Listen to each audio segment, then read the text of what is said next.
पिछले डिस्कशन में हमने मांग की कीमत लोच के विभिन्न प्रकारों पर चर्चा की थी, जिनमें मांग की कीमत लोच, इलास्टिसिटी ऑफ डिमांड के जो तीन रूप हैं। इलास्टिसिटी ऑफ डिमांड में तीन बातें हमने पढ़ी थी: मांग की कीमत लोच, मांग की आय लोच और मांग की आरडी लोच या तिरछी लोच। ठीक है, अब देखिए मांग की कीमत लोच है जो प्राइस इलास्टिसिटी है, उसकी श्रेणियाँ कितनी है, degrees of elasticity of demand. अब इसकी मुख्य रूप से देखो, बेलोचदार मांग, लोचदार मांग, पूर्णतया लोचदार मांग, पूर्णतया बेलोचदार मांग, इकाई लोचदार मांग, इस रूप में विभाजित हम करके देख सकते हैं। तो यदि कोई मांग वक्र ऐसा है, एक्स अक्ष पर एक्स वस्तु की मात्रा या मांग की मात्रा और वाई अक्ष पर कीमत लेंगे, और मांग वक्र आता है ऐसा जो कि वाई अक्ष के मतलब एक्स अक्ष के वर्टिकल है ना, नीचे से ऊपर की ओर बिल्कुल, यानी एक्स अक्ष से 90 डिग्री का कोण बनाता है। तो ऐसे में इस तरह का जो मांग वक्र है, इस पर मांग की लोच की अगर गणना करें तो यहाँ मांग की लोच का मान 0 होगा। Elasticity, price elasticity equal to 0। कारण क्या है भाई? मांग की लोच के कीमत लोच के सूत्र पे जाइए। कीमत में आनुपातिक या सापेक्षिक परिवर्तन के कारण मांग की मात्रा में होने वाले आनुपातिक या सापेक्षिक परिवर्तन को, माप को मांग की कीमत लोच हमने परिभाषित किया था। अब देखिए यहाँ आप कीमत में कितना ही परिवर्तन कर लें, कीमत मान लीजिए 1 रुपया है, ये 2 रुपया कर दो, 5 रुपये कर दो, 10 रुपये कर दो, 100 रुपये कर दो, कुछ फ़र्क पड़ रहा है क्या मांग की मात्रा में? जब मांग की मात्रा में कोई फ़र्क नहीं पड़ रहा तो डेल्टा क्यू 0 हो जाएगा और कीमत ही बदल रही है केवल 0 बटा कोई भी वैल्यू है, तो उस स्थिति में इलास्टिसिटी ऑफ डिमांड 0 होगी। तो ऊर्ध्वाधर हो कोई अगर मांग वक्र तो उसमें मांग की लोच 0 होती है, एक चीज़। दूसरी बात, ये एक्सट्रीम सिचुएशन होती है। दूसरा, एक मांग वक्र इस प्रकार का हो सकता है जो एक्स अक्ष के समानांतर हो, हॉरिजॉन्टल।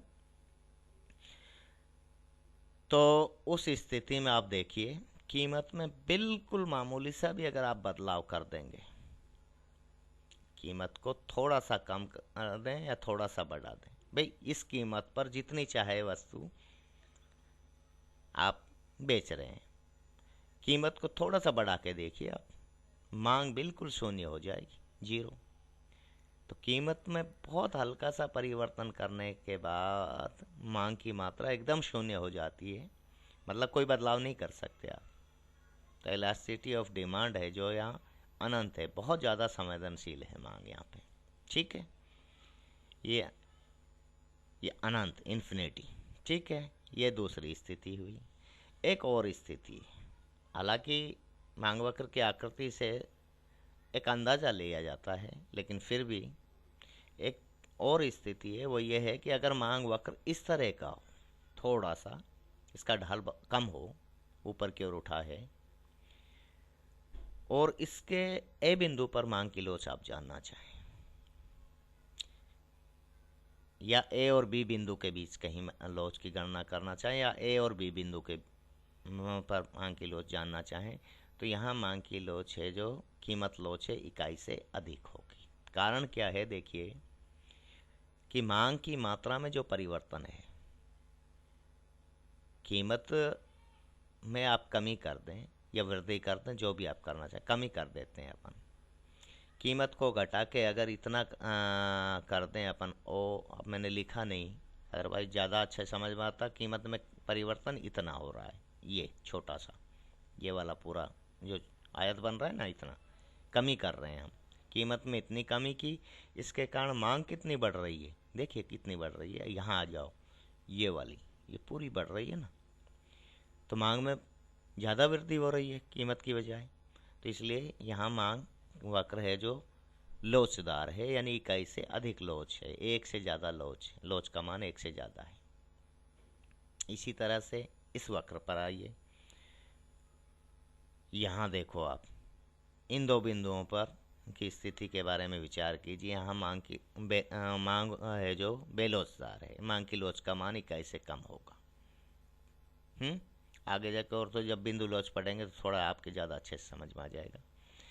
एक और प्रकार बनता है मांग की लोच का कि मांग वक्र के ठीक बीच वाला जो हिस्सा है, बिंदु है, इस पर मांग की लोच का मान 1 होगा हमेशा। यहाँ मैंने देखो, जब तक आप चरों को नहीं दिखाएं, मैंने ये गलती कर रखी है, आप मत करना। यहाँ x अक्ष पर मांग की मात्रा और y अक्ष पर कीमत ये बताना पड़ेगा, तभी ये मांग वक्र बनेगा। अन्यथा ऐसे तो कोई सा भी वक्र हो सकता है। तो ये मेरी गलती है, आप इसमें सुधार करें, ठीक है। यहाँ पे भी ये गलती मैंने कर रखी है। x अक्ष पर मांग की मात्रा, y अक्ष पर कीमत। तो जहाँ ये ठीक बीच, रैखिक मांग वक्र के ठीक बीच के बिंदु पर मांग की लोच का मान इकाई होगा। एक ये श्रेणी बनी जो कि इकाई लोचदार मांग कहलाएगी। अब एक और वक्र होता है, एक विशेष प्रकार का वक्र होता है मांग वक्र। ये मूल बिंदु इस तरह का जो मांग वक्र होता है, ये आयताकार अति परवलय प्रकार का मांग वक्र होता है। मतलब इसके अंदर क्या है, जितने भी आप आयत बनाएंगे, कीमत और मांग के भिन्न भिन्न संयोगों को दर्शाते हुए जितने भी आयत बनाएंगे, सभी आयतों का क्षेत्रफल समान होंगे। इस प्रकार के मांग वक्र पर मांग की लोच इकाई होती है। रेक्टेंगुलर हाइपरबोला टाइप का जो डिमांड कर्व होता है, उसके प्रत्येक बिंदु पर मांग की लोच का मान 1 होता है। ये कभी अक्षों को नहीं छूता है, अक्षों की ओर जाता जरूर है लेकिन छूता नहीं, ठीक है। तो मांग की लोच की श्रेणियां कितनी हो गई? पूर्ण बेलोचदार मांग, ये हो गई। पूर्णतया लोचदार, ये हो गया जब x अक्ष के समानांतर हो, कि मांग में बिल्कुल थोड़ा सा भी बदलाव कीमत में अगर किया जाए तो तुरंत उसकी प्रतिक्रिया बहुत ज़बरदस्त आए।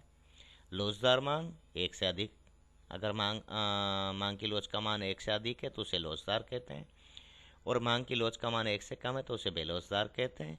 इकाई लोचदार में मांग की लोच का मान 1 होता है, ठीक है। ये मांग की लोच की श्रेणियाँ बनती हैं। अब हम मांग की कीमत लोच को मापने की विधियों के बारे में बात करते हैं, मेथड्स। तो देखो, एक तो है फ्लक्स की प्रतिशत विधि, या जिसे हम आनुपातिक विधि के नाम से जानते हैं, जो अभी हमने परिभाषा में भी काम में लिया है। इस विधि के अनुसार मांग की लोच ईडी या ईपी, इलास्टिसिटी ऑफ डिमांड, कीमत लोच की बात हो रही है, ये मांग मात्रा में प्रतिशत परिवर्तन बटा कीमत में प्रतिशत परिवर्तन, या मांग मात्रा में आनुपातिक परिवर्तन बटा कीमत में आनुपातिक परिवर्तन। आनुपातिक विधि या प्रतिशत विधि, दोनों मतलब एक ही, दोनों के एक ही। तो ये विधि है जो हमने अभी डिटेल में डिस्कस की है। इसमें del q by del p into p by q निकल के आता है, क्योंकि मांग मात्रा में प्रतिशत परिवर्तन, मांग मात्रा में प्रतिशत परिवर्तन बटा कीमत में प्रतिशत परिवर्तन। या तो आप ऐसे लीजिए या ऐसे ले लीजिए, मांग मात्रा में आनुपातिक परिवर्तन। अब आनुपातिक परिवर्तन में आपने देख लिया कि डेल क्यू बाई क्यू बटा डेल पी बाई पी, कीमत में आनुपातिक परिवर्तन तो होता है, कीमत में परिवर्तन बटा आरंभिक कीमत, और मांग में आनुपातिक परिवर्तन, मांग में परिवर्तन बटा आरंभिक मांग। इनका अनुपात ही तो है, इसलिए आनुपातिक विधि का है। इसमें प्रतिशत निकालोगे तो प्रतिशत में भी आपको ध्यान होगा परिवर्तन के रूप में। तो ये इसका एक सूत्र है। तो ये फ्लक्स की विधि से, फ्लक्स की विधि प्रतिशत या आनुपातिक विधि की सहायता से मांग की लोच की गणना की जा सकती है। एक विधि है ये, इसका सूत्र है इलास्टिसिटी ऑफ डिमांड, मांग की कीमत लोच equal to del q by del p into p by q. दूसरा है मार्शल की कुलवे विधि, टोटल एक्सपेंडिचर मेथड। ये मार्शल ने दिया था कि किसी वस्तु की कीमत में परिवर्तन के कारण या परिवर्तन के फलस्वरूप उस वस्तु पर होने वाले कुल व्यय में परिवर्तन से वस्तु की कीमत लोच का पता चल जाता। इस विधि से हम केवल कीमत लोच के इकाई के बराबर, इकाई से कम या इकाई से अधिक होने का ही पता लगा सकते हैं। या तो मांग लोचदार है, बेलोचदार है या इकाई लोचदार, इतना कह सकते हैं, इससे ज़्यादा नहीं कह सकते। एक्यूरेट आप माप निकालना चाहें तो वो नहीं निकाल सकते। देखिए, जब किसी वस्तु की कीमत के घटने पर उस वस्तु पर कुल खर्च बढ़ जाता है और कीमत के बढ़ने पर कुल खर्च में कमी हो जाए तो उस वस्तु की मांग की कीमत लोचदार होगी, यानी एक से अधिक लोचदार होगी। इसको ऐसे समझ लीजिए, अपने आप दूसरा समझ में आ जाएगा कि वस्तु की कीमत के घटने पर उस पर होने वाला कुल व्यय अगर बढ़ जाता है तो मांग की लोच इकाई से अधिक लोचदार होगी। ठीक है, अब इसका उल्टा करके देखोगे, कीमत के बढ़ने पर कुल व्यय में कमी होनी चाहिए। ठीक, एक तो ये हुआ elasticity of demand greater than 1, कब? जब कुल व्यय बढ़ जाए कीमत घटने पर। दूसरा, मांग बेलोचदार होगी, इकाई से कम लोचदार होगी, जब कीमत के घटने पर टोटल एक्सपेंडिचर, कुल व्यय, वस्तु पर जो कुल खर्च है, कुल व्यय है, वो घट जाए। कीमत और कुल व्यय में परिवर्तन एक ही दिशा में हो रहा है यहाँ, ये समझ लीजिए। और कीमत के बढ़ने पर कुल व्यय बढ़ जाए तो इस स्थिति में मांग की लोच इकाई से कम होगी। तीसरी स्थिति यह है कि जब वस्तु की कीमत में कमी या वृद्धि के बाद उस पर होने वाला कुल खर्च है, कुल व्यय, उसमें कोई बदलाव ना हो तो उस स्थिति में मांग की लोच इकाई होगी, एक होगी। ये इकाई लोचदार के लिए है। भाई 3 स्थितियां हैं कुल व्यय विधि में। आप या तो मांग की लोच लोचदार है, कीमत लोच, या बेलोचदार है, या फिर इकाई लोचदार है, यही तो कह रहे हैं आप। अगर मांग वस्तु की कीमत और कुल व्यय में परिवर्तन विपरीत दिशा में हो रहा है तो मांग की लोच इकाई से अधिक है। अगर मांग की वस्तु की कीमत और वस्तु पर होने वाले कुल व्यय में परिवर्तन एक ही दिशा में होता हो, कीमत के घटने पर कुल व्यय घट जाए और कीमत के बढ़ने पर कुल व्यय बढ़ जाए, तो फिर ये बेलोचदार मांग का एक उदाहरण होगा। और यदि वस्तु की कीमत में परिवर्तन के बाद भी उस पर जो कुल खर्च है उसमें कोई बदलाव ना आए तो ये इकाई लोचदार मांग का उदाहरण होगा।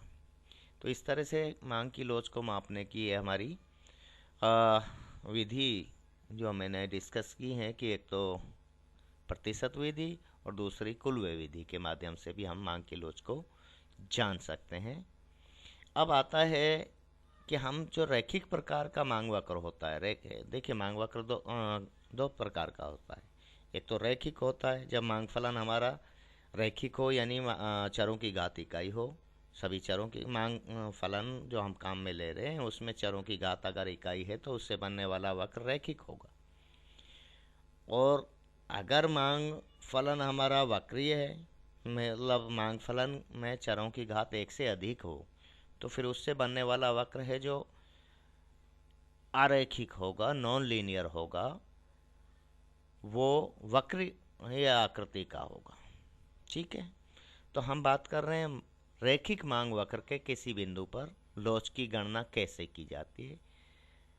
पॉइंट इलास्टिसिटी, रैखिक मांग वक्र डी डैश के बिंदु पर ये है जो हमारा ये रैखिक है ना मांग वक्र, एक्स एक्स पर वस्तु की मांग की मात्रा और वाई एक्स पर कीमत को लिया गया है।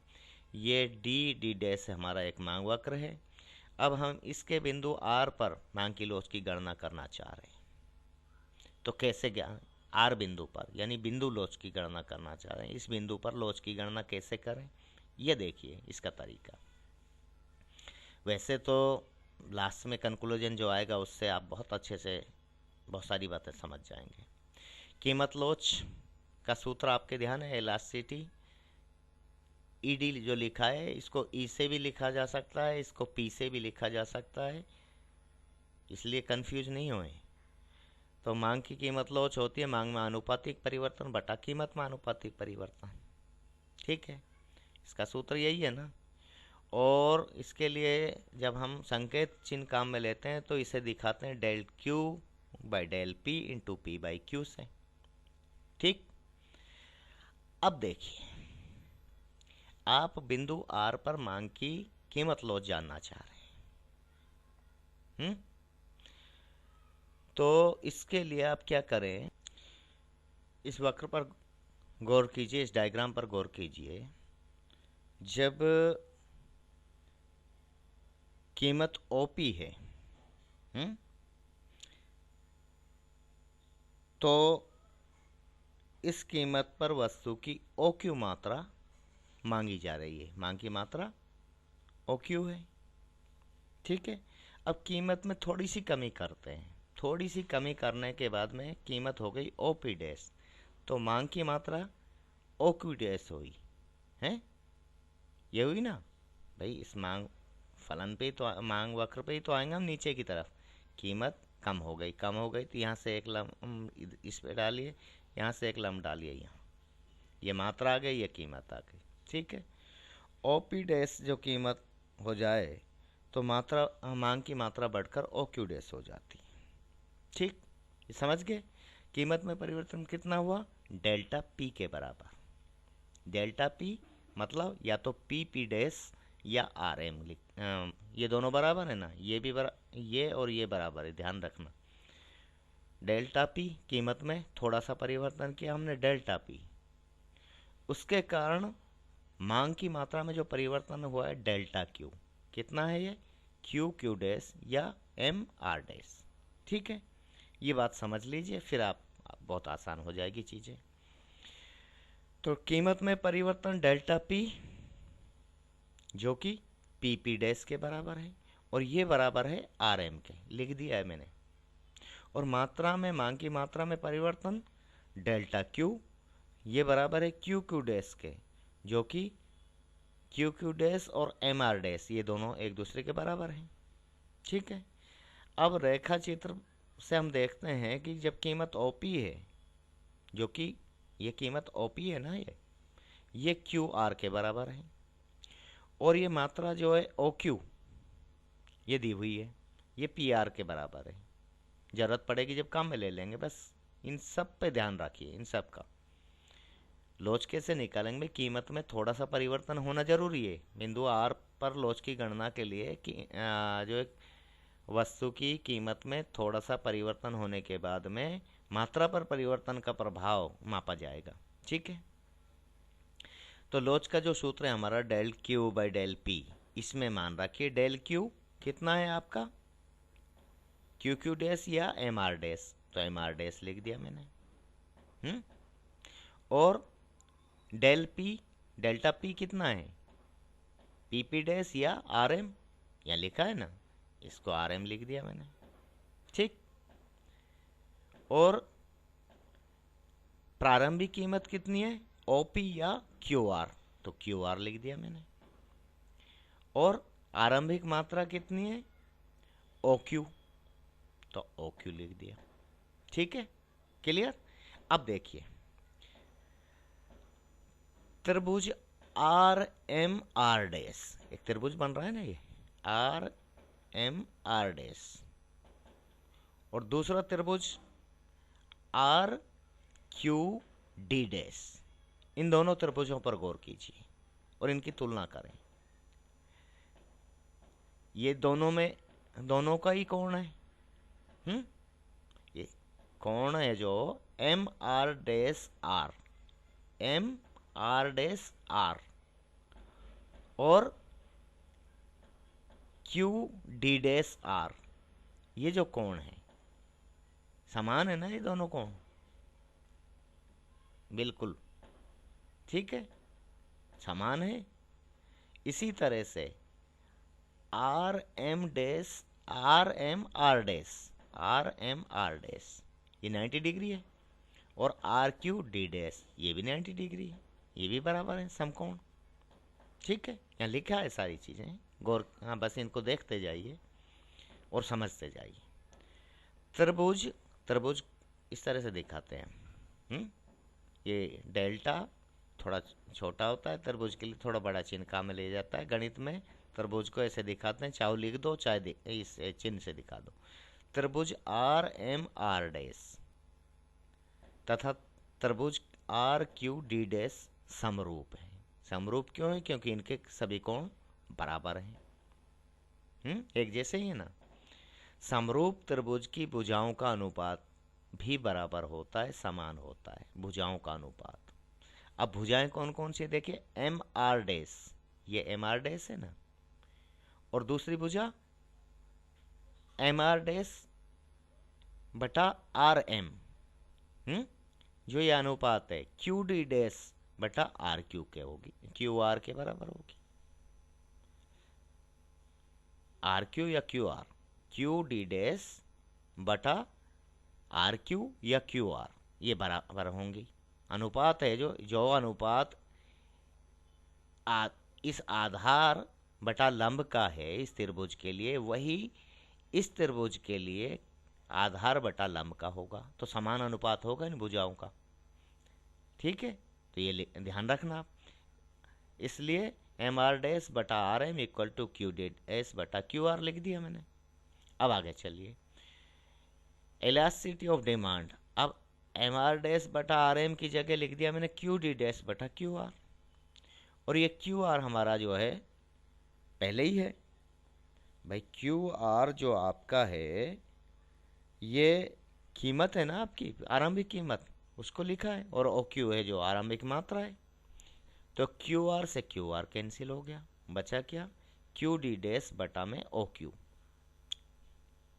ठीक है, यहाँ लिख दिया है मैंने, फिर से आप देख सकते हो। बाकी ये क्यों लिखा है क्यू डी डैश बटा क्यू आर, क्योंकि एम आर डैश बटा आर एम यानी भुजाओं का अनुपात, त्रिभुज की भुजाओं का अनुपात समान है। समान है तो इसकी जगह ये लिख दिया मैंने। ये लिखने पे ये क्यू आर से क्यू आर कट गया, बचा क्यू डी डैश बटा ओ क्यू। ठीक, अब त्रिभुज Q D dash R, Q D dash और आर, ये त्रिभुज, इस पे गौर कीजिए। और त्रिभुज P R D, P R D, इन पे गौर करो। देखो, जो ये कोण इसका है वही कोण ये है, इसका ये समकोण है। भाई कौन कौन से त्रिभुज ले रहे हो आप, पहले तो ये देखो। त्रिभुज क्यू डी डैश आर लिया है आपने, क्यू डी डैश आर, एक त्रिभुज ये है और एक त्रिभुज ये है। जो कोण ये है वो उतना ही मान इसका होगा, जो कोण जितना मान इस कोण का है उतना ही इस कोण का होगा। ये 90 डिग्री है इसमें, तो दूसरे त्रिभुज में भी ये 90 डिग्री है। तो ये कैसे त्रिभुज है, जब सभी कोण त्रिभुजों के समान हो तो इस तरह के त्रिभुज को समरूप कहते हैं। और समरूप त्रिभुज के बारे में अभी मैंने आपसे कहा है कि भुजाओं का अनुपात समान होंगे। अब यहाँ क्यू डी डैश बटा पी आर जो है आपका, ये देखिए क्यू डी डैश बटा पी आर, इन त्रिभुजों का अनुपात की बात कर रहा हूं मैं। आर डी डैश बटा आर डी के बराबर होगा ये, क्यू डी डैश बटा पी आर बराबर आर डी डैश बटा आर डी। त्रिभुजों की भुजाओं के अनुपात भी समान होंगे। ठीक है, चूंकि O Q equal to P R है। समझ रहे हो आप, ये ओ क्यू है जो ये पी आर के बराबर है ना। अरे भाई, इसका अनुपात त्रिभुजों का पी आर बटा, हमने क्या लिया है, क्यू डी डैश बटा P R, Q D dash बटा ओ क्यू कह लो आप। अब ओ क्यू को हमने पी आर लिया है, ये जो है ये बराबर होगा आर डी डैश बटा आर डी डैश बटा आर डी के। यही बात कह रहा हूँ मैं। ठीक है, इसलिए elasticity of demand, price elasticity equal to R D dash बटा आर डी। अब देखिए, आर डी डैश क्या है, बिंदु आर से नीचे का क्षेत्र, और आर डी क्या है, बिंदु आर से ऊपर का क्षेत्र। समझ रहे, बिंदु आर से नीचे इसकी जो वक्र की लंबाई है और बिंदु आर से ऊपर की लंबाई है, इन दोनों का अनुपात के आधार पर लोच की गणना की जाए। होती है। अतः रैखिक मांग वक्र के डी डी डैश, रैखिक मांग वक्र हमारा कौन सा, डी डी डैश के बिंदु आर पर कीमत लोच आर से नीचे का भाग बटा में बिंदु आर से ऊपर का भाग, इससे हम बता सकते हैं। अब देखिए ये बिंदु है, सपोज अब रैखिक मांग वक्र है। रैखिक मांग वक्र पर आप देखिए मांग की जो लोच है या कीमत लोच का मान है 0 से लेकर अनंत तक हो सकता है या होता है। इस जगह देखिए, इससे नीचे का कोई भाग है क्या? जब नीचे का भाग है ही नहीं तो यहाँ तो मांग की लोच 0 हो गई, और यहाँ इससे सारा का सारा भाग इससे नीचे का ऊपर है ही नहीं, तो ये फिर अनंत हो गई। तो 0 और अनंत के बीच में 0 से लेकर अनंत तक हो सकता है रैखिक मांग वक्र पर मांग की कीमत लोच का मान। अब देखो इस बिंदु पर विचार करें आप, आर पर। आर बिंदु है, इससे नीचे का क्षेत्र आर डी डैश इतना है और इससे ऊपर का क्षेत्र इतना है।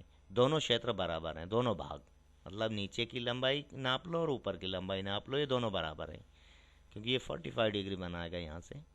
तो जब दोनों बराबर 2/2 बराबर 1, तो मांग की कीमत लोच का मान 1 होगा।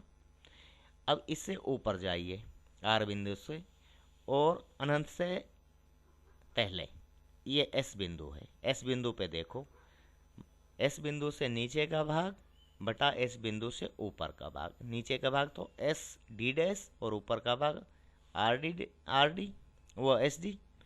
नीचे का भाग ज़्यादा है और ऊपर का भाग कम है, तो इनका अनुपात है जो 1 से अधिक होगा ना। अरे भाई 5/2 या 7/2, तो 7/2 का मान तो 1 से ज़्यादा ही होगा ना, 5/2 का मान भी 1 से ज़्यादा होगा, यही बात मैं कह रहा हूँ। तो कीमत लोच का मान 1 से अधिक होगा। इसी तरह से इस बिंदु एल पर आइए, आर बिंदु से नीचे, मतलब जहाँ मांग की कीमत लोच 1 है उससे नीचे के भाग की तरफ जा रहे हैं। या नीचे का क्षेत्र घट गया, ये नीचे का क्षेत्र को विभाजित कर रहे हैं ऊपर के क्षेत्र भाग से, तो अनुपात 1 से कम आएगा, इसलिए लोच का मान भी 1 से कम होगा। तो इस तरह से रैखिक मांग वक्र के रैखिक मांग वक्र पर मांग की कीमत लोच का मान 0 से लेकर अनंत तक हो सकता है, और जिस बिंदु पर रैखिक मांग वक्र 2 बराबर भागों में बढ़ता है वहाँ मांग की कीमत लोच का मान इकाई होगा। उससे ऊपर मांग की लोच है जो लोचदार होगी, 1 से अधिक लोच हो, मांग की लोच का मान 1 से अधिक होगा, और इस आर बिंदु से नीचे मांग की लोच का मान 1 से कम होगा। ठीक, अब आता है एक और ले लें ताकि ये कंप्लीट हो जाए, फिर यहाँ बात ख़त्म करें और मांग की लोच का कंसेप्ट और टॉपिक अपना कंप्लीट हो जाएगा। मांग की चाप लोच, आर्क इलास्टिसिटी ऑफ डिमांड, चाप। अब देखिए बिंदु तो आपको पता है, चाप ए और बी, ये जो चाप बन रहा है इसकी बात कर रहा हूँ मैं। ये मांग वक्र है, एक्स अक्ष पर मांग मात्रा और वाई अक्ष पर कीमत ली है, एक वक्रीय मांग वक्र है, कर्व है। बिंदु ए और बी के बीच मांग की लोच की गणना आपको करनी है, कीमत लोच की गणना। तो इसके लिए ए और बिंदु बी बिंदु के बीच में एक चाप बन गई है। अब कैसे ज्ञात करें? तो इस तरह से जब चाप बनती है तो उसमें कीमत लोच का गणना है जो चाप लोच कहलाती है। आरंभिक कीमत है जो OP1 है, कीमत में थोड़ी सी कमी की तो OP2 हो गई, इसके कारण मांग की मात्रा Q1 से Q2 हो गई। ठीक है ना। अब देखिए कैसे निकालेंगे भाई, आप इस बिंदु पे निकालेंगे, इस बिंदु को आधार बना के तो भी गड़बड़ हो जाएगा, और बी बिंदु को आधार बना के निकालेंगे तो भी गड़बड़ हो जाएगा, क्योंकि ये चाप बड़ी है। तो ऐसे में क्या है, इनका औसत लिया जाता है।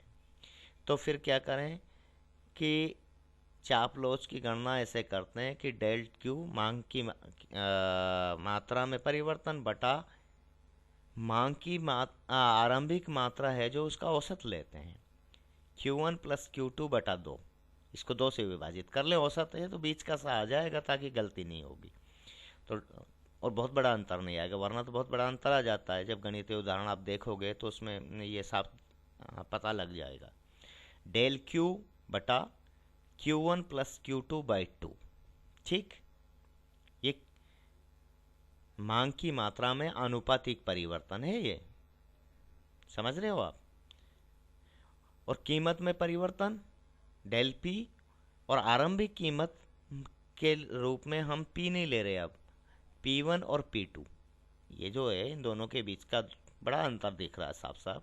इनका औसत ले लेते हैं, P1 प्लस P2/2, 2 से विभाजित कर दें, औसत आ गया। तो 2 से 2 कट जाएगा भाई, चौथी संख्या गुणा में है तो 2 से 2 कट जाएगा, तो यह आएगा डेल Q बटा Q1 प्लस Q2 गुणा 2 से 2 कट गया, P1 प्लस P2 बटा में डेल P, और डेल्टा डेल्टा को एक तरफ रखेंगे तो डेल्टा Q बटा delta P into P1 plus P2 बटा में Q1 प्लस Q2। ये चाप लोच कहलाती है, आर्क इलास्टिसिटी है ऑफ डिमांड है। तो इस तरह से मांग की लोच से संबंधित हमने सभी अवधारणाओं का अध्ययन कर लिया है, और इसमें मुझे नहीं लगता कि कोई कन्फ्यूजन आपके होगा या किसी तरह की कोई समस्या बनती हो। जैसा मैंने आपसे कहा कि मांग की लोच है जो 3 तरह की हैं, मांग की कीमत लोच, मांग की आय लोच, और एक प्रति लोच या तिरछी लोच या आड़ी लोच, और एक हमने ये चाप लोच की बात भी की है। तो ये चौथी तरह की ले लो, आर्क इलास्टिसिटी ऑफ डिमांड। और अब मांग की लोच की कैसे गणना की जाती है वो हमने देख लिया, मांग की लोच को मापने की विधियां भी हमने डिस्कस कर ली, और किसी रैखिक मांग वक्र के बिंदु पर अगर मांग की लोच की गणना करनी हो तो कैसे उसकी गणना करते हैं, और वो गणना का सूत्र कहाँ से निकल के आया, वो सब हमने विस्तार से देख लिया है। तो यहाँ हमारा ये इलास्टिसिटी ऑफ डिमांड का जो टॉपिक है वो कंप्लीट होता है। संबंधित अगर कोई क्वेश्चन है तो हम डिस्कस कर सकते हैं। थैंक यू, धन्यवाद।